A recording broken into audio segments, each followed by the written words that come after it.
Hər vaxtınız xeyir olsun. Səhnə arxasında yenidən bərabərik. Təhsildə bilirik ki, fərdi yanaşma var. Yəni uşaqlara fərdi şəkildə yanaşılır və bu çox gözəl bir şeydir. Məktəb tərbiyə prosesinin əsas hissəsidir. Məktəb bunu tələb edir və valideyn də məcburən almalıdır. Həm maddi, həm mənəvi məktəbin dediyini eləməlidir. Müəllimlik çox çətindir. Niyə? O görür öz müəlliminin nə qədər çətinlik yaşadığını. Peşəyə bir sevgisi yoxdur. Sanki borc kimi yerinə yetirilir. Gəldim, proqramımı açdım, dərsimi dedim. Xəyal etdiklərini hədəfləyəndə daha yaxşı nəticə əldə edəcəklər. Deyəcəksiniz ki, mən onunla razıyam. Mən özüm də müəllim ailəsində böyümüşəm. Bu nəzəri hissəni uşaqlara verməyə çalışırıq ki, şagirdlər sizi gələcəkdə nələr gözləyir. Hər vaxtınız xeyir olsun. Səhnə arxasında yenidən bərabərik. Bu gün səhnə arxasında tərbiyə mövzusundan danışacağıq. Qonağımız Namiq Cümşüdov, pedaqoq, Kaspı Liseyinin akademik kuratoru vəzifəsində çalışır.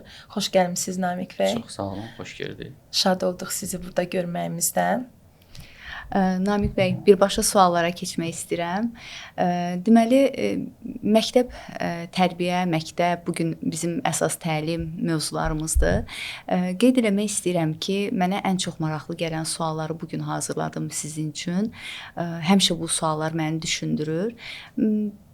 Təhsildə bilirik ki, fərdi yanaşma var. Yəni uşaqlara fərdi şəkildə yanaşılır və bu çox gözəl bir şeydir. Çünki uşaqların fərdi xüsusiyyətləri nəzərə alınır və onlar bu şəkildə həm akademik bacarıqları yaxşı şəkildə yiyələnirlər, həm onların emosional sferasına diqqət edilir. Bu gözəl bir haldır. Amma bir şey çox diqqətimi çəkir. İstər mənim qızım da məktəblidir, eyni zamanda abituriyentlərlə işləyirik, uşaq və yeniyetmələrlə çalışırıq. Məktəblilərdə daha doğrusu biz hissi yoxdur artıq. Yəni biz, bizim sinif, o biz hissi necə oldu ki, belə bu dövrdə artıq bunu görə bilmirik. Yəni gələn uşaqlar, bizə də müraciət edən uşaqlar ancaq özləri, yəni uşaq artıq şagird özüdür. O biz hissi yox olub. Bu nə ilə əlaqədardır? Gəlin başdan biraz başlayaq bu suala. Gələcəyin vacib olan əsas bacarıqlarından biri deyilir ki, və bu komanda işi olacaq. Yanında başqaları da var. Komanda işi də onlardan biridir. Biz əvvəl kiçik yaşlarımızda qonşularımızla, sinif yoldaşlarımızla dərsdən sonra bir yerə yığılıb oyunlar oynayırdıq. Hal-hazırda biz onları demək olar ki, şəhər yerində ümumiyyətlə müşahidə etmirik. Kəndlərdə də artıq bu demək olar ki, yoxdur. Bu bağlıdır indiki bu zamanın texnoloji inkişafı ilə. Məsələn, burada telefon mühüm rol oynayır, telefondakı oyunlar mühüm rol oynayır, TV mühüm rol oynayır. İndi baxmayaraq ki, artıq TV-də uşaqlar üçün bir önəmi yoxdur. Telefon məsələsi bu işdə bizə mane olur. Ona görə hal-hazırda komanda işi qabardılan əsas məsələlərdən biridir. Amma bir 15-20 il bundan əvvələ biz baxsaq, onda heç komanda işi deyənlərin sayı demək olar ki, yox idi. Onsuz da hər kəs komandaya rahat şəkildə yığıla bilirdi. Bu uşaqlıqdan gələn bir oyunları ilə bağlı idi. Yavaş-yavaş bunlar demək olar ki, itmək üzrədir. Onda Namiq müəllim, burada valideynlərin də o biz hissinin formalaşdırılmasında nəzarəti lazımdır. Eyni zamanda məktəbin də lazımdır. Valideynlər gərəksiz yerə bu telefon, bunlarla uşaq çox muhatap olanda, təbii ki, orada da artıq birgə işə, birgə fəaliyyətə uyğunlaşa bilmir. Bəs məktəb nə edir o biz hissi üçün? Məktəbdə onsuz da tədris prosesi, kurikulum elə qurulur ki, bu komanda işi içərisində olsun. Məsələn, sinifdə cütlərlə iş, fərdi iş, kollektiv iş formalarını müəllimlər seçirlər. Bu kurikulumda vacib elementlərdən biri də komanda işidir və bu dərslərdə olur. Sadəcə baxırsan, bəzi uşaqlar bu işdə daha belə deyək, özlərini aktiv göstərirlər. İçərilərindən müəllimlər onların hansının daha çox liderlik qabiliyyətlərinin olduğunu, ünsiyyət qabiliyyətlərinin olduğunu kəşf edə bilirlər. Amma kənarda qalan uşaqlar da var. Bu niyə belədir? Hər uşağın xarakterindən asılı olan bir məsələdir. Yəni, hansısa uşağı biz güclə ünsiyyətə cəlb etmək, komanda işində fəal olmağa cəlb etməkdə çətinlik çəkə bilərik. Bu bir təbii proses də ola bilər. Amma son dövrlərdə şagirdlərin, belə deyək də, biz yox, mən demələrinin səbəblərindən biri də onların belə deyək, fərdi fəaliyyətlərə daha çox üstünlük verməsidir ki, buna da həm məktəb, həm valideynlər necə nəzarət edə bilərlər. Məsələn, biz uşaq gəlib çıxıb 9-cu sinifə və çalışırıq ki, telefon istifadə etməsin. Artıq biz burada səhv addım atırıq deyə düşünürəm. Niyə? Telefona uşaq nə vaxtdan bağlanır? Aşağı yaşlardan, kiçik yaşlardan bağlanır artıq.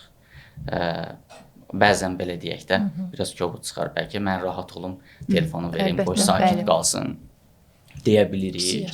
Və artıq uşaqlar da bunu öyrəşir və fərdiləşmiş hal normal bir vəziyyətə gəlir və artıq həmin uşaq biz deyə bilmir. Çünki davamlı telefonda fərdi məşğul olub, qısa videolara scroll edib, baxıb, bu ayrıca mövzudur. Artıq bəlkə də söhbətin içərisində toxunarıq bu məsələyə də. Və bütün bu proses komanda işinə, biz deməyə mane ola bilir. Namiq bəy, məktəb tərbiyə prosesinin hansı hissəsini təşkil eləyir? Biz bunu hal-hazırda bunun şahidi oluruq ki, məktəb bizdən hazır bir uşaq gözləyir. Həm akademik tərəfdən, həm də tərbiyə tərəfdən. Sakit, artıq yaza bilən, yəni bir bazası olan uşaq gözləyir. Əvvələ baxanda. Əvvəl bunu görürdü ki, uşaq qələmi belə tuta bilmirdi. Müəllimə ilə bərabər onu tuturdu, öyrənirdi, sosiallaşırdı. Kəmalə xanımın az öncə dediyi kimi o biz və bir çox hissləri bərabər öyrənirdilər. Amma indi hal-hazırda bu biraz kəsaddır bu mövzu. İndi siz də pedaqoqsuz, illərdir uşaqlarla bərabərsiz. Bu prosesdə hal-hazırda, bu zamanda belə deyək, bu tərbiyə prosesinin hansı hissəsindədir məktəb? Məktəb tərbiyə prosesinin əsas hissəsidir. Gəlin əvvəldən başlayaq. 3 yaşdan sonra demək olar uşağın təhsili başlayır. Bu bağçada ola bilər, valideyn məşğul ola bilər və yaxud da hər hansı bir əgər işləyən valideyndirsə, baxıcı tuta bilər. Qeyd etdiniz ki, məktəb artıq yaza bilən uşaq gözləyir. Nə üçün yaza bilən uşaq gözləyir? Bu mənim fikrimcə doğru deyil və əksər müəllimlər də bunu belə istəmir. Amma belədir hal-hazırda. Əgər uşaq məktəbə başlayıbsa, o hərfləri keçməyə başlayır. Deməli, biz hərfləri ona öyrətməyə məktəbdən, yəni artıq 6 yaşından başlamalıyıq. Təbii ki, müəllimlər məktəbdə müəllim istəyir ki, uşaqları daha yaxşı nəticə göstərsin. Ola bilsin, bəzi müəllimlər ola bilər ki, daha rahat bu prosesi keçsin.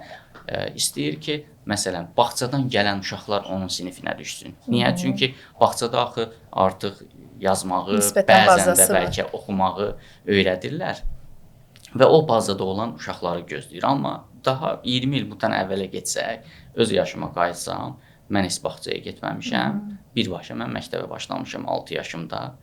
Düzdür, valideynlərimiz bizə qələm tutmağı, yazı yazmağı öyrədirdilər. Bu, hər kəsdə var. Çox az hallarda ola bilər, hansısa valideyn övladına qələm tutmağı öyrətməsin. Çox az hallarda, bəlkə 2-3% təşkil edər. Çox hallarda artıq məktəbə gələn uşaq qələm tutmağı bacarır. Ən azından rəsm çəkməklə məşğuldur, artıq qələm tutmağı bilir, hərf yazmağı öyrədə bilmərik, əslində yaxşı hal deyil, amma şəkil çəkməyi artıq uşaq o yaşda bacarır və qələm tuta bilir. Məktəb tərbiyənin hansı hissəsindədir? Tam hissəsində olması mümkün deyil. Amma biz bugün qarşılaşırıq ki, ola bilir, indi mən özəl təhsil müəssisəsindəyəm, bizdə bu hallar çox da rastlaşılmır, çünki bizdə valideyn təbəqəsi müəyyən savadlı təbəqəyə aiddir deyə bilərəm, amma ümumi olaraq götürsək, mən orta məktəbdə işlədiyim zaman valideyn məktəbdən bütün tərbiyə məsələlərini gözləyir. Bu da doğru deyil. Çünki uşaq gəldi, tutaq ki, 8-də məktəbə, günün müəyyən hissəsi məktəbdədir. Məktəbdə nə var? Uşaq dərsə girir, dərsdən çıxır. Burada da bir nizam, intizam var. Zəng saatı var, qayda var, dərsə girirsən, gecikmək olmaz, geciksən cəzası ola bilər. Məsələn, cəza məsələsi bu ayrı məsələdir, olmalıdır deyə düşünürəm. Çox sərt yox, normal bir şəkildə uşaq qaydanı öyrənmək üçün müəyyən cəzaları da görməlidir. Onu nə gözləyəcəyini, nə gözləyəcəyini bilməlidir, bəli. Bu qayda var və müəllim uşaqdan gözləyir ki, dərsdə sakit olsun və bunu müəllim valideyndən istəyir ki, və şikayət elədiyi təqdirdə bu şəkildə yanaşır. Dərsdə özünü apara bilmir. Ola bilər hansısa müəllim bu ifadəni işlədir, hansısa müəllim işlətmir. Çox hallarda övladı ya kiçik yaşda olan, dəstədiyi şagirdlər yaşına gəlib çatmayan müəllimlər bu şikayəti tez-tez edə bilərlər. Amma öz övladı o yaşda olan müəllimlər isə Artıq bilirlər. Bəli, artıq bilirlər. Özləri də valideyn olduğu üçün artıq bu prosesi bilirlər və empatiya eləyirlər ki, baxın, mənim övladımla bağlı mənə müəllim şikayət etsə, mən necə reaksiya verə bilərəm? Bunu gözləyərəkdən uyğun formada valideynlərə çatdıra bilirlər və valideynlərin də məktəbdən gözləntiləri həddindən artıq çoxala bilir. Mən iş adamıyam, mən işdəyəm, övladımla məşğul olmağa mənim vaxtım yoxdur, məktəb məşğul olmalıdır. Bu tamamilə yanlışdır. Hər birinin qarşılıqlı gözləntiləri var. Amma mən hər şeyi məktəbdən gözləyim, bu alınmaz. Bizim övladımızın, belə deyək də, natamam böyüməsinə səbəb ola bilərik. Bir-birimizdən ancaq gözləntiləri gözləsək, bəli. Əməkdaşlıq və bu prosesin içərisində əməkdaşlıq çox əhəmiyyətli bir şeydir. Amma necə olmalıdır əməkdaşlıq? Övladım nəsə nadinc bir iş gördü, dərsini oxumadı, hər hansı bir uşağa, digər uşağa qarşı fiziki təmas göstərdi.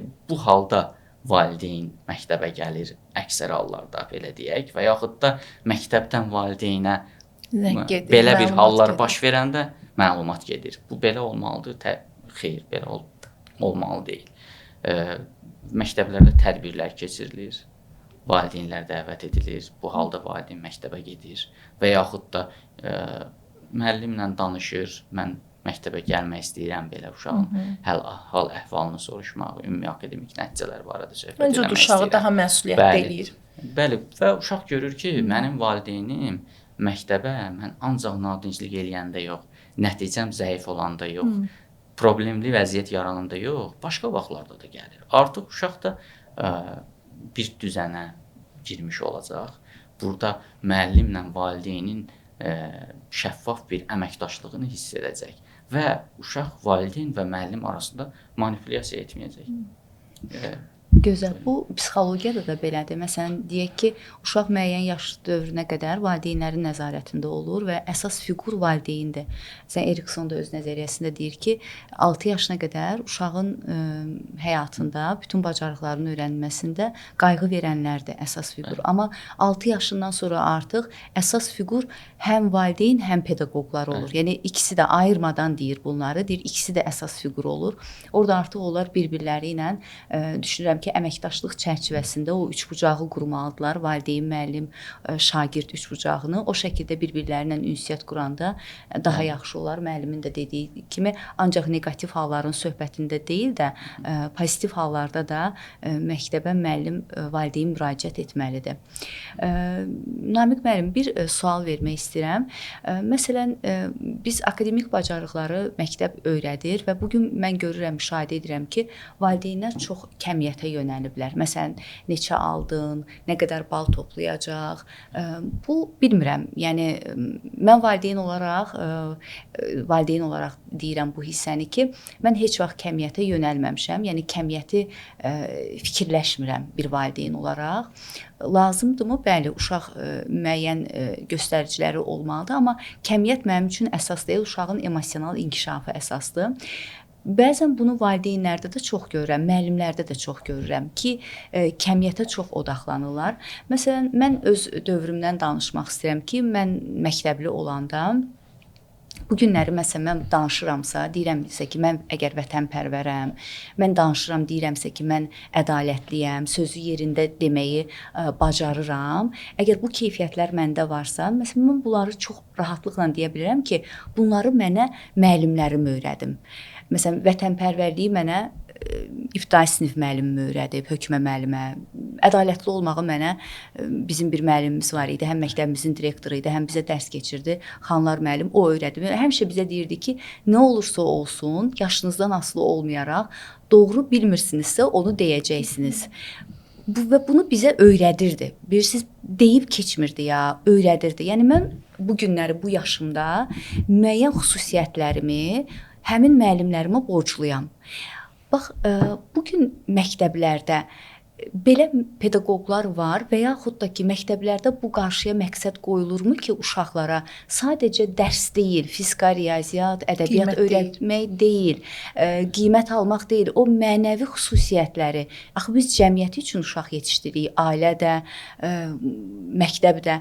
O yaxşı mütəxəssis ola bilər. Əgər o yaxşı insan olmasa, kimə lazımdır o yaxşı mütəxəssis? Bax, bunları məktəblər qarşılarında prioritet qoyur. Yəni var belə bir şeylər. Yəni siz müəllimlər iclası da olur da, yəqin ki, bir yerdə oturursunuz, toplanırsınız. Bunları müzakirə edirsiniz və yaxud qurumlar bunları məqsəd kimi müəllimlərin öhdəliyinə qoyur, yoxsa ancaq deyir ki, ilin sonunda mənə göstər kim neçə bal topladı, kim neçə aldı, onu ilə maraqlanılır. Çox gözəl sualdır. Bayaq sizin verdiyiniz sual məktəb tərbiyənin hansı hissəsindədir? Sizin verdiyiniz sualla tamamilə üst-üstə düşür. Siz sadaladığınız məsələlər məktəb tərbiyənin tamamilə o hissələrində əhatə edir. Ümumi olaraq danışsaq, hal-hazırda bugün problemlərimiz var bu işlərdə, amma biz çalışdığımız məktəblərdə tamamilə siz qeyd etdiyiniz məsələləri əhatə edirik.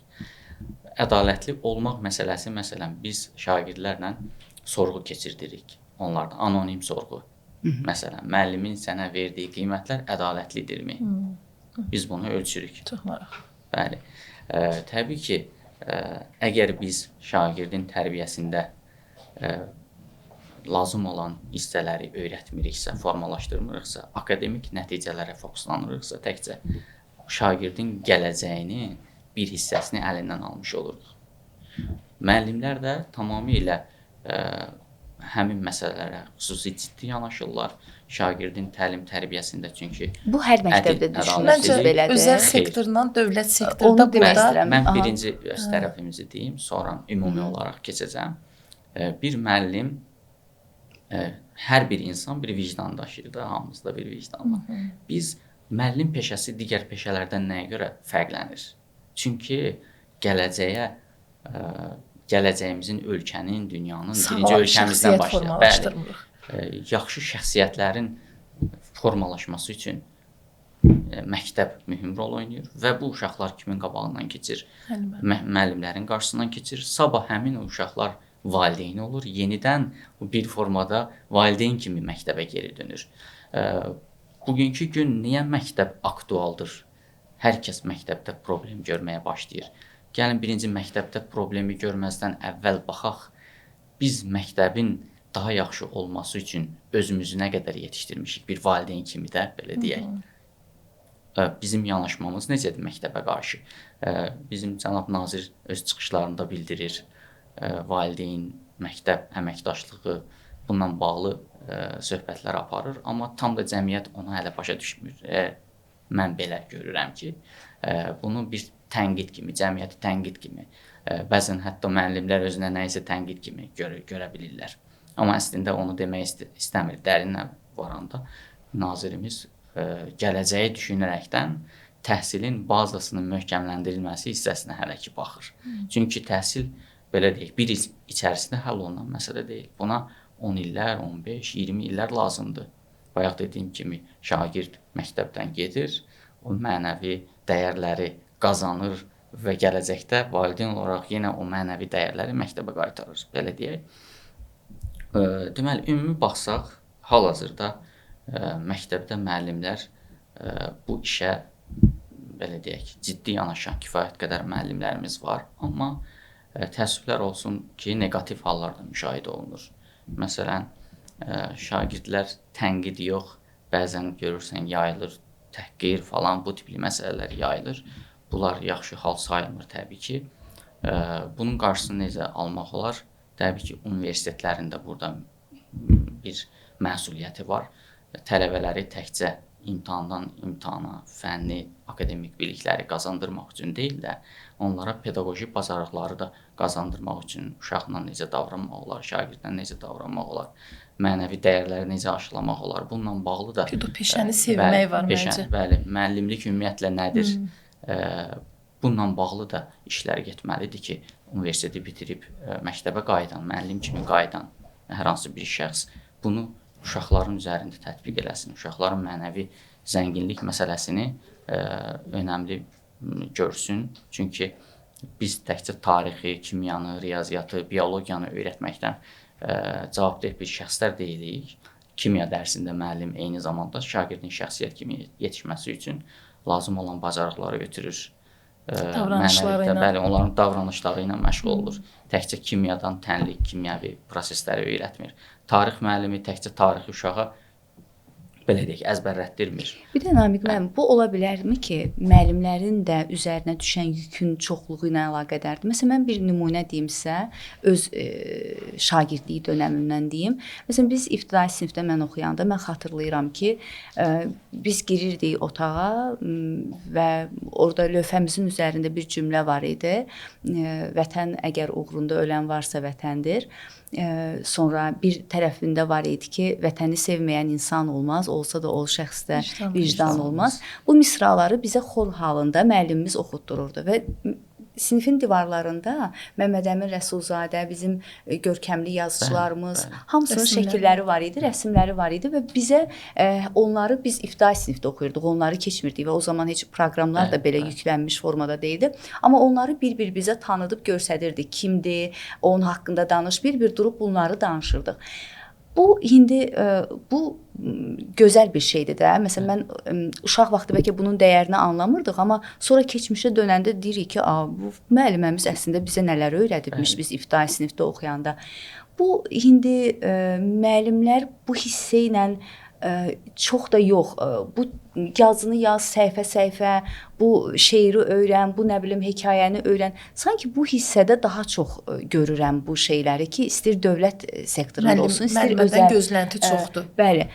Sadı ərzində. Bu nə ilə əlaqədardır? Bunu necəsə dəyişmək olmaz. Axı bu kütləvi robotlaşmaya, hisslərin ölümünə, yəni bəli, gözəl bir şey deyil də. Bunu necə, məsələn, siz məktəbinizdə konkret nə işlər görürsünüz? Bəlkə o digər məktəb direktorları da buna baxarlar.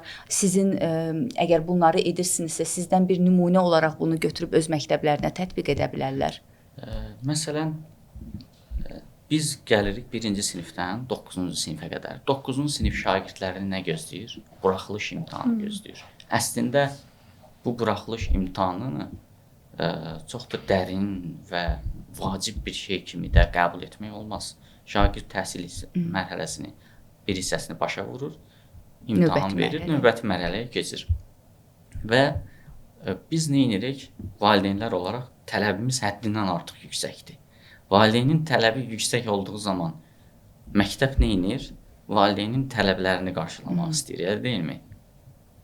İstər-istəməz bu belədir də. Ona görə məktəb fokuslanır daha çox hara? Bəlkə Namiq müəllim, məktəb daha çox tələb edir ki, valideyn də ona balanslaşa bilmir. Mən belə baxmıram. Şəxsi fikrimdir. Çünki indi sözünüzü də kəsirəm. Məsələn, 2-ci sinifdə oxuyan bir uşaq bir kitabdan əlavə iş dəftəri, nələr aparır, düzdürmü? Bəli. Çantası o qədər ağır olur ki, bunu valideyn bilərəkdən etmir ki, bu sistem belə qurulub. Düzdürmü? Məktəb bunu tələb edir və valideyn də məcburən almalıdır. Həm maddi, həm mənəvi məktəbin dediyini eləməlidir. Etiraz edə bilməz.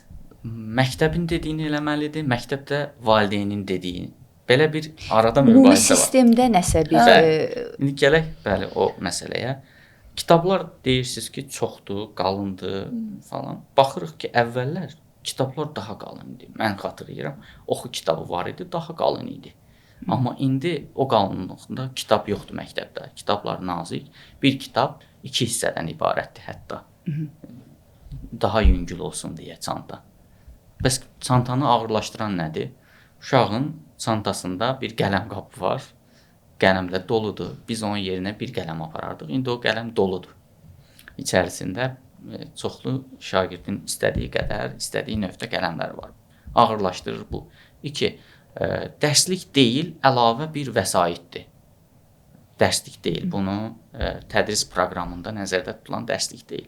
Köməkçi hər hansı bir vasitədir. O da şagirdin çantasındadır və bu çantanı ağırlaşdırır təbii olaraq. Niyə ehtiyac yaranır əlavə vəsaitə? Birinci, orada marketinq tərəfləri də var. İndi o kitabı yazan, kitabı reklam eləyib, müəllimlər alıb. Bu tərəfi də var, amma valideynin tələbi də o hissədə görünmür sanki, amma valideyn tələbi də çoxdur. Minimal olaraq proqramda uşaq oxumağı bilməlidir. yazmağı bilməlidir. Təlim nəticəsi budur. Bizdə artıq yaxşı müəllim, çox tapşırıq verən müəllim olub. Bax bu doğru bir şey deyil. Baxın, Eynən. tələb nədirsə, müəllim də ona görə uyğunlaşmaq məcburiyyətində qalır. Müəllim mən görməmişəm ki, uşağa mən daha çox tapşırıq verim. Valideyn şikayət edir. Övladım evə gəldi, ev tapşırığı yoxdur. Müəllim ev tapşırığı vermir. Baxın, bir valideyn belə deyir, digər valideyn də deyir ki, müəllim ev tapşırığı çox verir. Bu yazıq müəllim neynəsin? Onda müəllimlərə görə bu dəyişir bu istək. Yəni bir müəllim bunu verirsə, digər sinifdə vermirsə, proqram eyni deyil onda. Proqram eynidir və tapşırıq həcmi də eynidir, amma belə deyək, o tapşırığın həcmini elə valideyn var ki, az kimi qəbul edir, elə valideyn var çox kimi qəbul edir. Və müəllim də qalır hansının dediyini etsin. Çox versən problem, az versən yenə də problem. Ona görə təbii ki, burada yenə də söz-söhbət yaranır, valideyn müəllimi pisdir, müəllim valideynə qarşı müqavimət göstərmək təbii ki, çalışır. Şagirdlərin yaşlara görə, uşaqların yaşlara görə düşüncə tipləri var da. Hansı yaş dövründə hansı düşüncə aktiv olur, diqqəti nə şəkildə olur? Bunların psixologiyada bir belə deyim, ölçüsü var.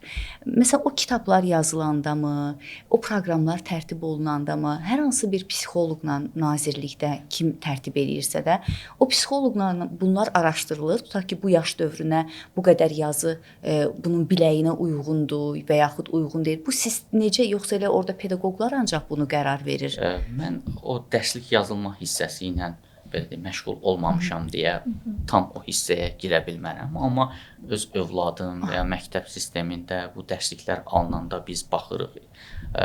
Çox çətin bir proses yoxdur işin içərisində. Yəni çox da nəsə ağırlaşdırılmayıb. Ağırlaşdıran dediyim yenə gözləntilərin çox olmasıdır. Bir də öyrənmə sanki sürətlənib. Məsələn, biz ingilis dilini öz vaxtımıza qaydanda 5-ci sinifdə məncə ingilis dilində öyrənir. İndi artıq 1-ci sinifdən. Bu yaxşı haldır. Bu yaxşı haldır. Çünki artıq ingilis dili qlobal səviyyədədir. Biz onu 1-ci sinifdən öyrənsək daha yaxşı olar. 5-ci sinifdən dərsliyə gələk, çox primitiv table öyrənirdik, pencil öyrənirdik. Amma uşaqlar artıq bağça yaşlarından belə məktəbə getmədən, indi dövrün tələbi dəyişib. Amma dərslik baxımından o ağırdırmı? Mən ağır baxmıram. Sadəcə gözlənti daha çox olanda kənardan o proqrama uyğun digər dərs vəsaiti olmayan, dərslik olmayan dərs vəsaitləri daxil olur və bu işi çətinləşdirir. Tapşırığın sayını artırır. Dərslikdə bir kiçik mətn var idi, evə tapşırıq, amma dərs vəsaiti də o sinifə uyğun olaraq daxil olduğu üçün, həmin dərsə qoşulduğu üçün həmin dərsliyə tapşırıq 2 dənə olur, daha çox artır. Yanında bir 20-30 dənə də test tapşırığı yaranır. Bu 1-ci sinif, 2-ci sinif o yaş qrupuna o yaşda ehtiyacı yoxdur. Bu uşağı da tutaq ki, valideyn deyir ki, müəllim çox tapşırıq verib. Çünki başqa valideynlər çox tapşırıq vermək istəyirdi və əksəriyyəti çox tapşırıq vermək istəyirdi deyə belə bir şey formalaşıb. Digər az saylı tapşırıq verilməsini istəməyən valideynlər də belə deyək, məcbur olub axına qoşulurlar və əlavə müəllim yanına göndərmək məsələsi ortaya çıxır. Əsas. Və həmin o uşaq yorğun gəlib dərsdən əlavə olaraq istirahət etmədən biz göndəririk müəllim yanına. Müəllim bəs uşağa necə dəstək olur? Yenə o uşaq yorğundur və qavrayış necə olacaq? Qavrayış təbii ki, müəllimin yanına getsə belə müəllim məcbur olub tapşırıqlarını özü etməyə məcbur olur. Mən özüm müşahidə etmişəm bu halları və uşaq da orada aktiv öyrənmə prosesinə qoşulmur. Tapşırıqları tamam yerinə yetirilir, amma özü öyrəndimi?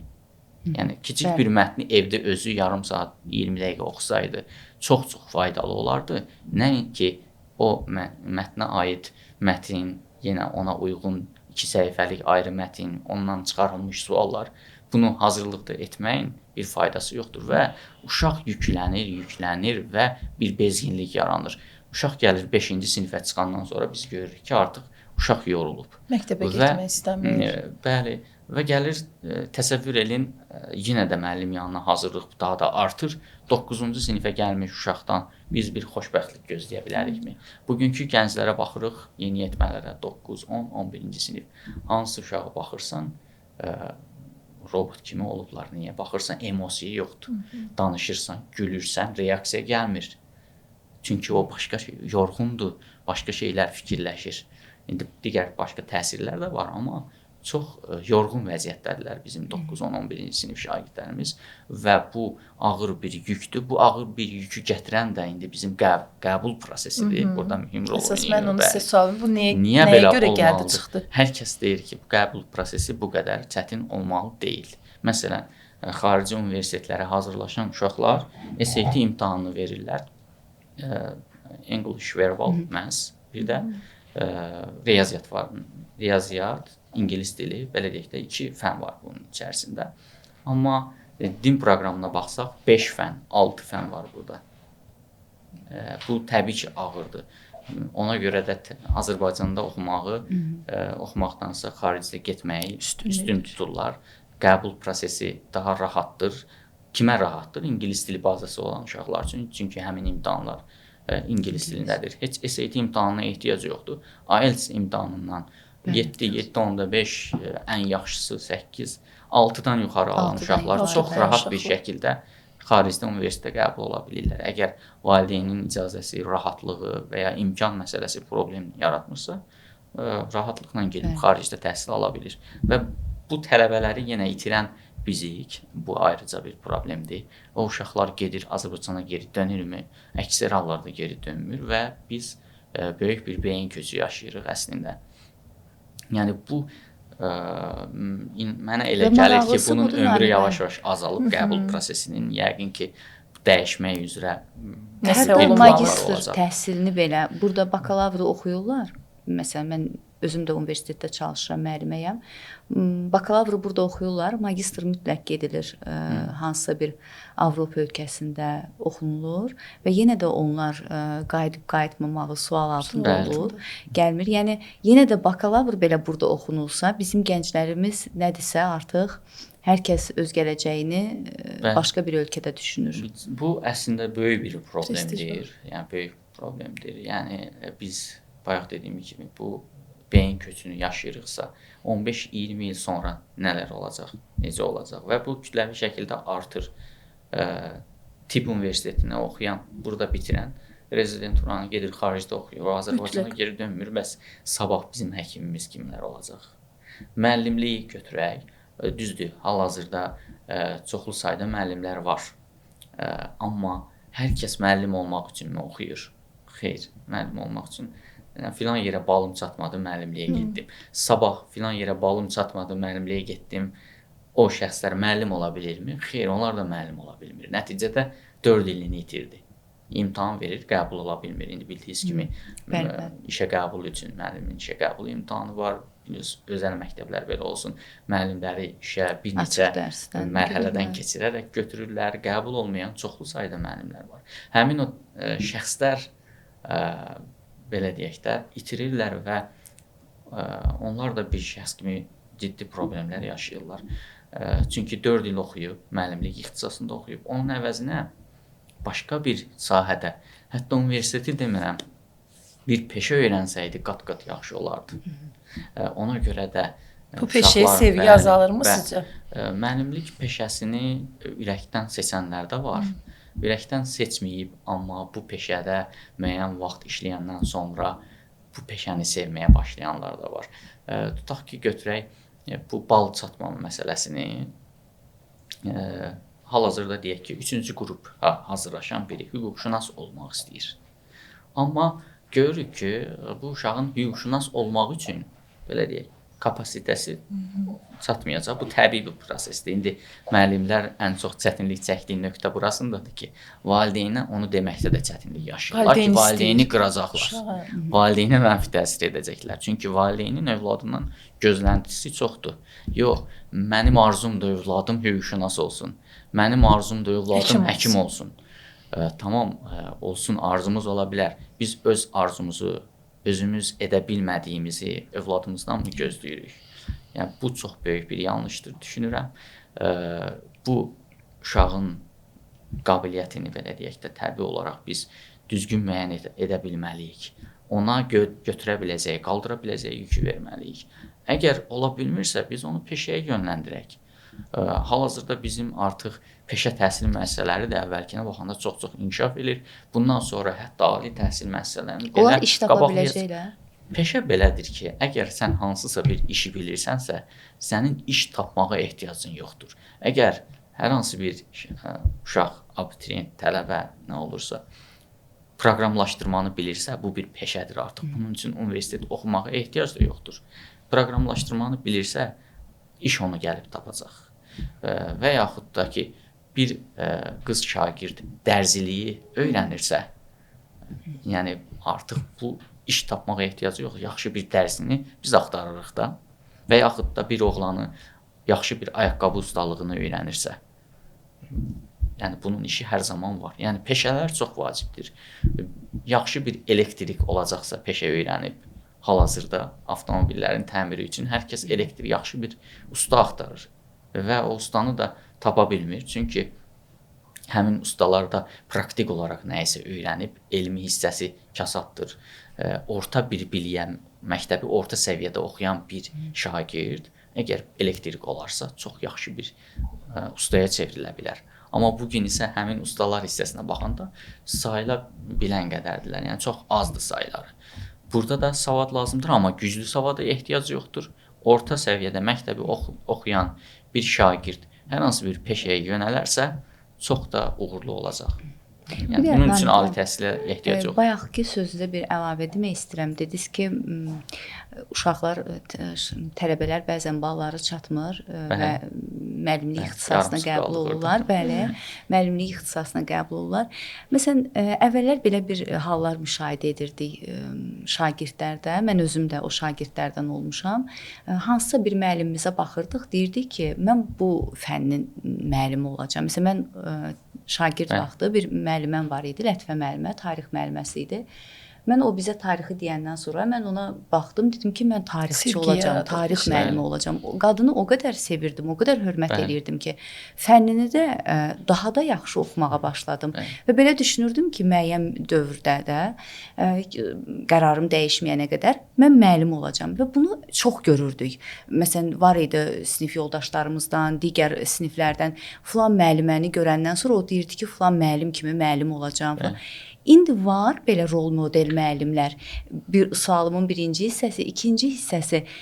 İndi deyəcəksiniz ki, mən onunla razıyam. Mən özüm də müəllim ailəsində böyümüşəm. Mən bilirəm müəllimlik nə qədər çətindir və müəllimlərin o çəkdiyi dəyərli peşədir, amma əmək haqqlarında müəyyən qədər kifayət qədər deyil. Müəllimlər repetitorluqla məcburdur məşğul olmağa. Bu gecə 10-a, 11-ə qədər uşaq hazırlayan müəllimlər var. Səhər məktəbə gedib dərs deməlidir. Bu insan üçün çox ağır yükdür. Mən başa düşürəm. Şagirdlər də bugün bunu görürlər. Bunu desəz, bu sualın cavabını bilirəm. Yəni var, mən də bilirəm ki, belədir. Çünki mən də müəllim ailəsində böyümüşəm. Amma o vaxtı da var idi bu. Amma biz yenə də müəllimləri görüb o rol model götürürdük də, mən filan kəs kimi. Bugün elə məsələn şagirdləriniz varmı ki, eşidirmisiniz ki, deyir ki, filan kəs müəllim kimi mən də müəllim olacağam. Ya öz şagirdlərinizdən, ya digər məktəblərdən var belə bir şey? Bəli, müəllimini rol model alanlar var. Sadəcə hal-hazırda uşaqlar bizim yaşdakı kimi düşünmürlər, daha biraz böyük düşünə bilirlər. Amma müəllim olurlar axı sonunda onlar. Çünki universitetdə hər il bir müəllim ordusu. Bizim məktəbə gələn şagirdlər, bayaq qeyd elədim ki, valideyn təbəqəsi də biraz daha fərqlənir, uşaqlarımız da biraz daha fərqlənir. Düşüncə baxımından onların düşüncə baxımından daha yuxarı düşünə bilirlər və mən eşitmişəm ki, mən müəllim olmayacam deyən var məsələn. Niyə? Uşaq deyir ki, müəllimlik çox çətindir. Niyə? O görür öz müəlliminin nə qədər çətinlik yaşadığını, çətinlikdən qaçır, yəni belə deyək. Amma bəli, olub, bizim liseydən məzun olub, müəllim olanlar da var. Daha əvvəl işlədiyim məktəblərdən də tələbələrimiz olub ki, bitirib, çox yaxşı da müəllimdirlər. Həm Azərbaycan, həm ingilis dilində öz fənlərini çox yaxşı səviyyədə tədris edirlər. Yəni müəllimlik digər peşələrə baxanda gəlir baxımından da yaxşıdır, kifayət qədər yaxşıdır. Yəni ümumi olaraq Yaxşıdır. ölkə səviyyəsində Hal-hazırda. götürsək, təbii ki, təkcə orta məktəb maaşı ilə belə deyək də məzbur olub, xüsusən də kənd yerlərində uşaq hardan tapsın ki, amma şəhər yerində belə deyək və yaxud insanların, əhalinin çox yaşadığı yerlərdə xaricə əgər bir tələbə hazırlaşırsa, onu proqram məktəbdə ala bilməyəcək ki, hansısa bir müəllimin yanına getməlidir. Təbii ki, Amma savadlı sırf müəllimin yanına. xaricdə təhsil almaq üçün getmir axı, elə bizim tələbə qəbul komissiyasının Bəli, onun üçün də fənlərinin də gedir. deyir. Mən Yaxşı, o müəllim axı mən məsələn burada bir valideyn kimi bunun əleyhinəyəm. Yəni bir övlad kimi də vaxtı ilə mənim də valideynlərim gənc olanda, cavan olanda, biz uşaq olanda onlar da uşaq hazırlaşdırıb. Amma o məndən kəsilib axı o vaxt. O işdən sonra niyə onu işləməli idi?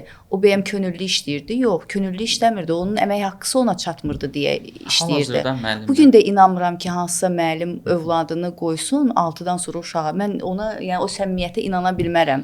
Onu mütləq pul üçün eləyir o. Bəli, indi bu repetitorluğu biraz həyat səviyyəsinin belə baskılarından dolayı Yəni də demək ki, müəllimlər vacibi məzbur çatmır olurlar. ki, onu eləyir də, Bəli, yox. imkan çatmır. Bəli, müəllim məzbur olur. Əgər müəllimin normal Əmək haqqısı qazan normal Bəli, olsa ona onu getməz. etməz. Bəli, Niyə ona dediyiniz qədər kimi dərs Saat deməlidir? 10-a Bəli. qədər, bəzən daha gec saatlara qədər onlayn, canlı, fərdi Bəli. dərslər keçməyə məcbur olur.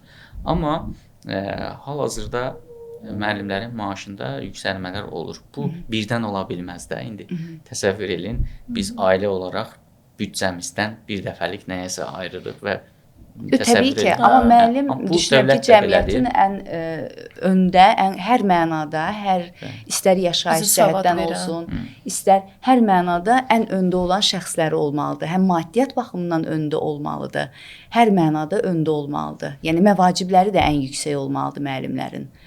Hal-hazırda Çünki belə hər şey müəllim yaradır da, belə deyək. Hal-hazırda tələbələr belə gələcəyin müəllimi olacaqsa, o repetitorluğu çox nəzərə alırlar ki, Bəli.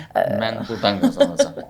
Bəli, o düşünürəm ki, yavaş-yavaş yəni aşağı bu işdə də düşəcək. sevgi yoxdursa, Yığışdırılmalıdır o, bəli. mən belə düşünürəm, hər işdə o sevgi olmalıdır. Əgər bir insan sevgi ilə işini yerinə yetirmirsə, bir borc xətrinə onu edirsə, təbii ki, orada o şagirdə də o sevgini, məsələn bizim müəllimələrimiz Kəmalə xanımın sözünə qüvvət, hər fənnin demirdik bütün müəllimələrimizi, yəni o baxımından. Amma bəzi müəllimələrimiz var ki, müəyyən özəlliklərinə görə biz özümüzü onlara bənzətmək istəyirdik və Ömürlük bildirdik həqqi ki, olur insanın. əsasında qızlar ki, mən ingilis ədəbiyyat müəlliməsi kimi olacağam, amma o sevgidən doğurdu. O verdiyi uşaqlara tək akademik tərəfdən yox, dinləməsi, hörməti. Hal-hazırda mən özüm də bir şagird anasıyam və mən məktəblə təbii ki, nələr olduğunu, siz indi özəl sektoru daha çox yəni təbliğ edib onu, bəli, orada çalışırsınız, əlbəttə ki. Amma məsələn, hal-hazırda dövlət məktəblərində əvvəllər məsələn uşaq bir sinifdə oturardı, dərsin sonuna qədər bir sinifdə dərs keçərdi.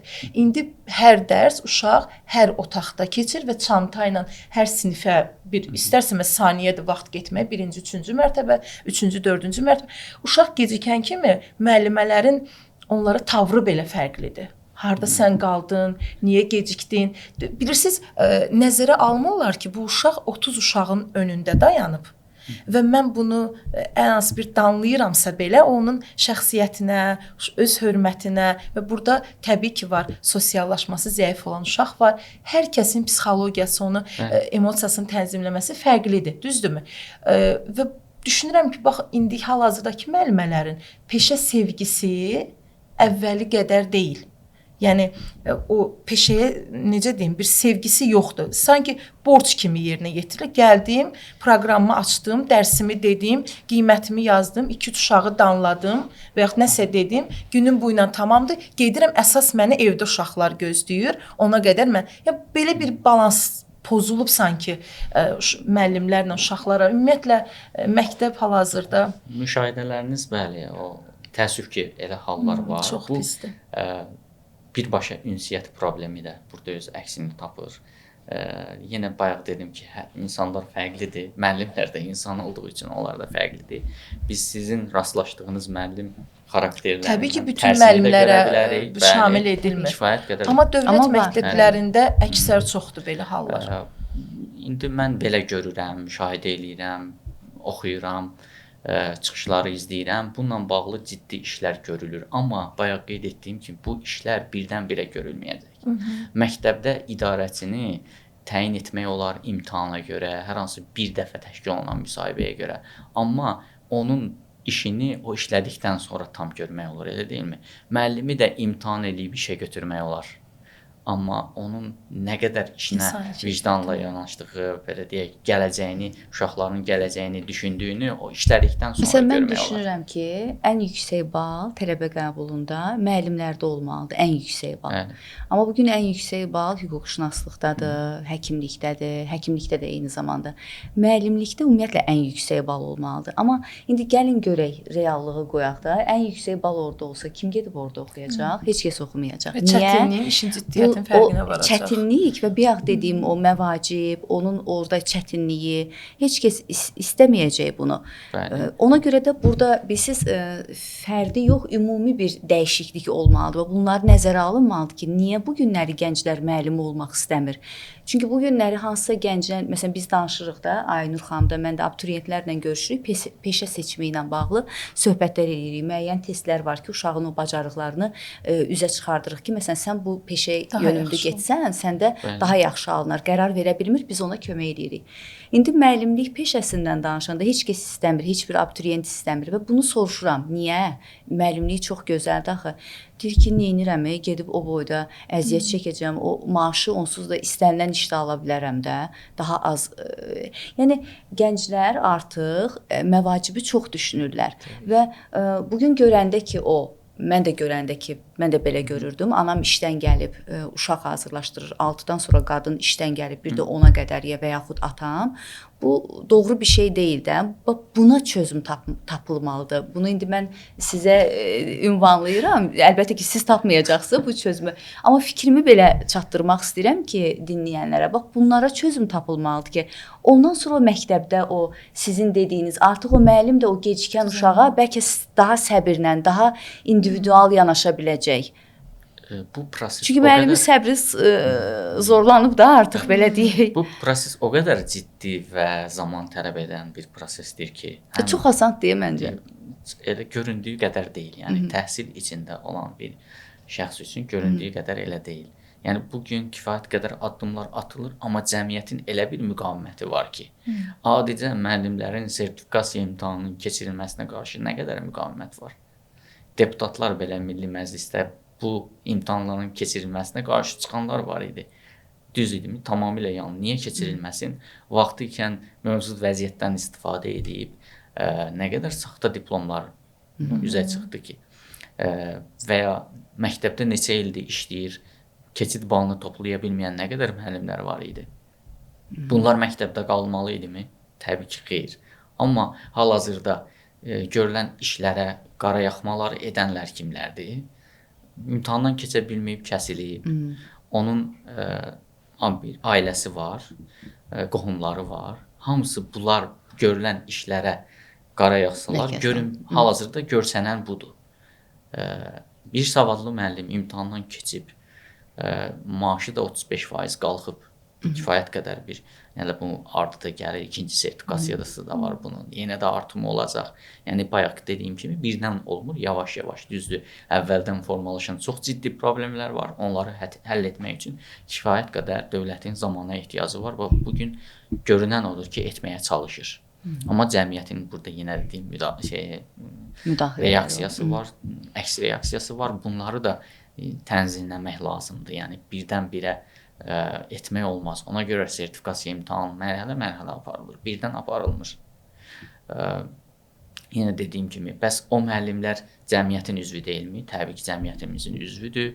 Onlara hətta başqa işlər də təklif edirlər. Kitabxanaçılıq və yaxud məktəbdə olan hər hansı bir digər işlər də təklif olunur istəyənlər üçün. Yəni birdən-birə ailə durumu təbii ki, müəllim olub, birdən-birə maaşı kəsildi. Ailəsini necə dolandıracaq? Biraz belə deyim, burada insanın öz şəxsi vicdanı məsələsi də var da. Müəllim də, həkimdir, eyni zamanda elə psixoloqdur. Psixoloq biraz Azərbaycanda müasir peşələrdən sayılır, son illər aktuallaşdı, amma yəni sağlıqla bağlı sahələrdə də bunlar psixoloqdur, həkimlərdir və xüsusilə müəllimlərdə burada vicdan məsələsi var da. Bilirsən ki, sən müəllim deyilsən, sən doğrudan peşəkar həkim deyilsən, peşəkar psixoloq deyilsənsə, o biraz da vicdan məsələsi var ki, insan özünü dinləməlidir, özün çəkilməlisən. İndi o saxta diplomla, o saxtakarlıqla bu peşəyə haçansa gəlibsə, artıq o biraz onun və yaxud öz savadı ilə təhsil alıb, bu qədər imtahandan yorucu gəlib keçib nəhayət ki müəllim olacağam. Düşünün bu da biraz çox İndi əgər siz qeyd etdiyiniz kimi yorucudur. bunu bilə-bilə həm də məktəbdə uşağın tərbiyəsinə nə qədər faydalı ola bilər?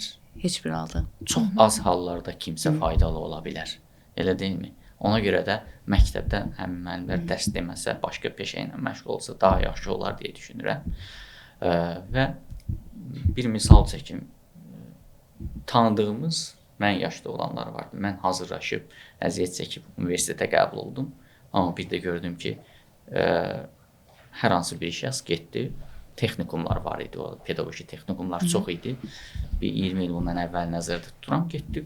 Məndən də tez bitirdi, çünki orada 3 ildir, ali təhsil 4 ildir. Mən hərbi xidmətə getdim, amma o heç hərbi xidmətə yox, birbaşa məktəbdə dərs deməyə başladı. Yəni, bugün də kəsildi, artıq müəllim deyil. Yəni, bu hallar çox olub və o texnikuma necə qəbul oldu? Orada da bəzi problemlər var idi ki, bu dövrdə artıq o problemlər yoxdur. Heç bir abituriyent imtahan verməmiş, hansısa təhsil müəssisəsinə qəbul ola bilməz. Təbii ki, burada artıq savadlılıq səviyyəsi də yüksəlib təbii olaraq. Amma əvvəllər belə deyildi. Amma məktəbdə o yollarla diplom alanlar, universitet və yaxud da ki, deyək, texnikuma qəbul olanlar müəllim işləyirlər. Hazırda bu imtahan vasitəsilə biliyini təsdiq etmirsə, məktəbdən də çıxır. Mən düşünürəm ki, bu müsbət dəyişikliyə səbəb olacaq, uşaqların həm tərbiyə, həm akademik cəhətdən inkişafına səbəb olacaq. Bizim söhbətimizdə bayaq hazırlıq məsələsi oldu. Biz yarımçıq dayandıq orada. 9-10-11-ci sinifdə uşaqları hazırlığa göndəririk. Məktəbdə də dərs var, eyni zamanda uşaq bununla yanaşı müəllim yanına hazırlığa gedir. Buna ehtiyac varmı? Biz Sizcə var? Dərs, təlim, tərbiyə, tədris içində olduğumuz üçün mən heç vaxt müşahidə etməmişəm ki, riyaziyyatı 40 olan bir uşağın məktəbdə dərs almaqla yanaşı müəllim yanına getdikdən sonra nəticəsi 70 olsun, 60 olsun, həmin ətrafda yenə dəyişib. Hətta aşağı düşüb. Niyə? Çünki, belə deyək, valideyn gəlir məktəbə, uşağın imtahan nəticəsindən narazıdır. Biz tutaq ki, uşağı imtahan eləmişik, nəticəsini valideyninə də bildirmişik, tam səmimi, şəffaf olaraq. Amma valideyn narazıdır. Kimdən narazıdır? Müəllimdən narazıdır. Burada da mən düşünürəm ki, bir tərəfli baxış var. Gəlin, yenə baxaq, uşağımızın kapasitəsi hansı yerdədir? Buna baxmalıyıq axı. Biz uşağımızdan hansı nəticəni gözləyirik? Yüksək nəticəni. O olmadığı zaman narahat oluruq. Və çıxış yolunu bunda görürük ki, bir ikinci müəllimdə tutaq. Riyaziyyat müəllimi var, bununla yanaşı ikinci müəllimi tutaq. Azərbaycan dili var, bir dənə də tutaq və uşaq 2 dənə məktəbə gedir.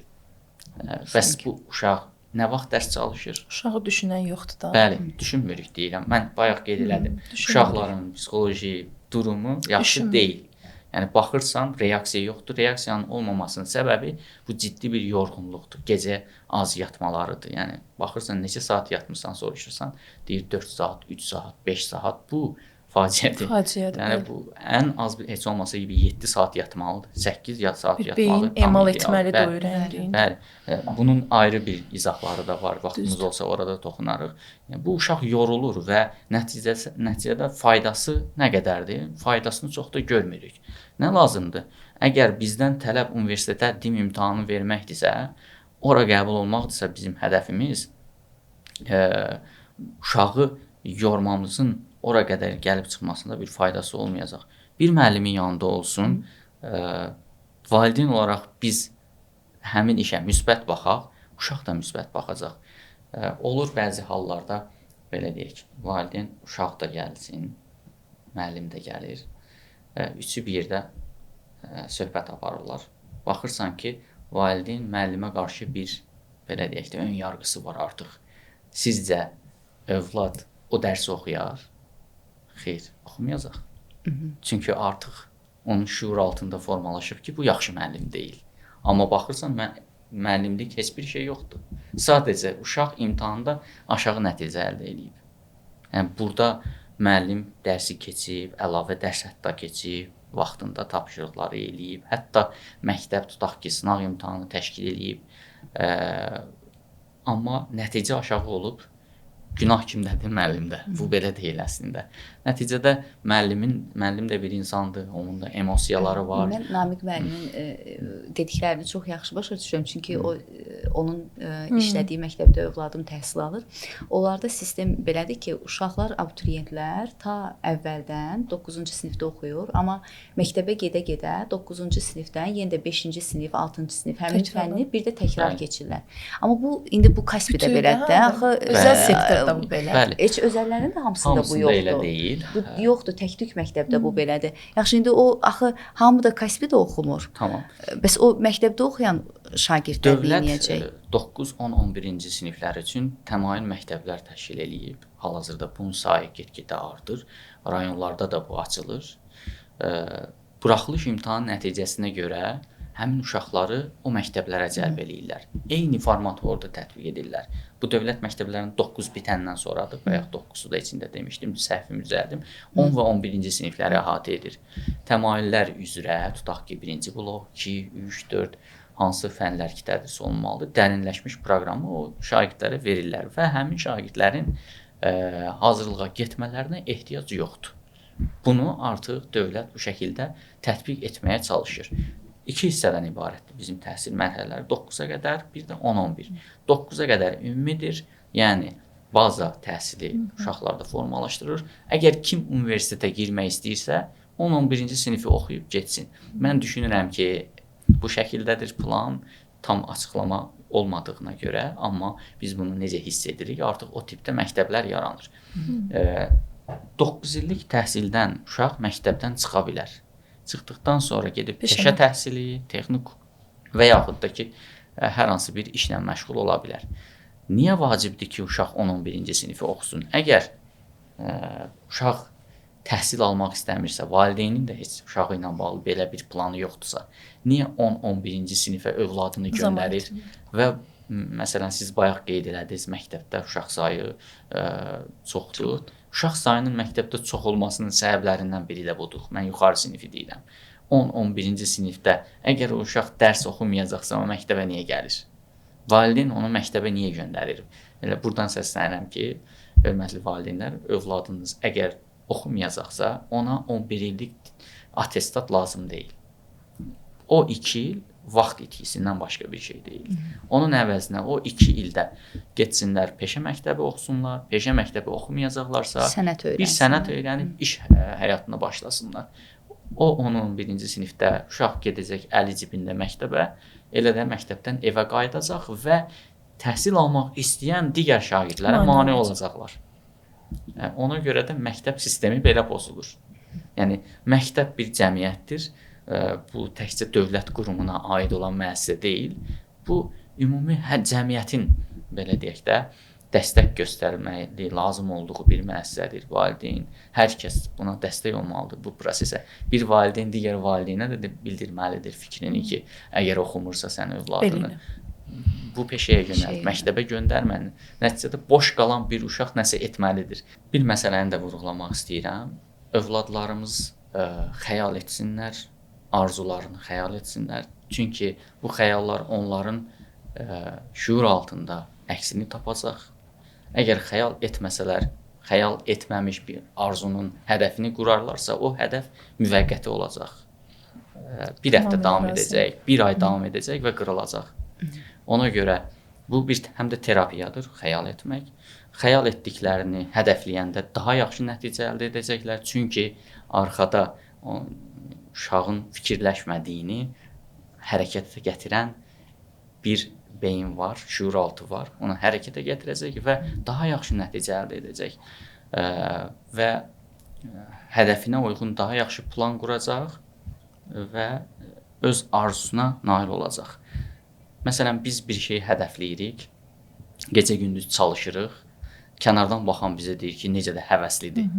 Amma o işi görən hal-hazırda o kənardan düşünənin düşündüyünü hiss eləmir. Çünki onu hərəkətə gətirən onun xəyalları idi, şuuraltı idi. Bu şuuraltı biz deyirik 95% çalışır. Biz o 95%-i görmürük. Düşünən hissəsi isə 5%-dir. Ona görə xəyal etmək vacibdir və abituriyentlərə də məsləhət görürəm ki, arzularını gerçəkləşdirmək istəyirlərsə, xəyal etsinlər. Ümumiyyətlə kiçik yaşlı uşaqlardan hal-hazırda uşaqlar nə isə 5 yaşında, 6 yaşında deyəndə ki, mən belə burada olacağam, bunu edəcəm. Bəzən o xəyal etməyə belə icazə və sözü ağzında qalır. Nə valideyn ona imkan verir, nə də kənar şəxslər və bu demək olar ki, bu xəyal etmək mövzusu bizim cəmiyyətdən get-gedə yığışdırılır. Valideynin istəyi var mərkəzdə, müəllimənin var və yaxud işdə rəhbərin var, fərq etmir. Yəni bizim o xəyal etməyimiz, nələrsə eləməyimiz get-gedə bunlar qısıtlanır artıq. Bu yüzdən uşaqlar da və nəticədə hərəkətə keçmək də daha yaxşı olacaq. Yəni hərəkət hissəsi də var. Xəyal, hədəf, hərəkət. Bir fəaliyyət planı çıxardılır. Bunlar hamısı bir-birinə bağlıdır. Xəyal olmasa hədəfimiz düzgün qaydasında getməyəcək. Nəticədə hərəkətə keçə bilməyimiz üçün isə ondan əvvəl atılacaq 2 addım var. Onlar da yerində Namiq müəllim, liderlik və idarə etmə fənni var, dərsi var. O dərs bütün məktəblərdə var, yoxsa bəzi məktəblərdədir? Xeyr, bu fən məktəblərdə yoxdur. Bunu biz özümüz tətbiq etmişik ki, uşaqlarımızı bizim belə bir planımız var, bizim belə bir vizyonumuz var ki, gələcəyə hazır liderlər yetişdiririk. Bu nə deməkdir? Gələcək məktəbdən keçir və biz gələcəkdən onları nələr gözləyir, onunla bağlı fənlər üzrə verilməyən məlumatları veririk. Bura nələr daxildir? Yəni bir lider kimdir? Bir menecer kimdir? Nəyi bilməlidirlər? Təbii ki, bunun içərisində çoxlu psixoloji amillər var. Biz buna soft skillslər deyirik, yəni yumşaq bacarıqlar tərcümə olunur Azərbaycan dilinə. Bunlar həyati vacib bacarıqlardır.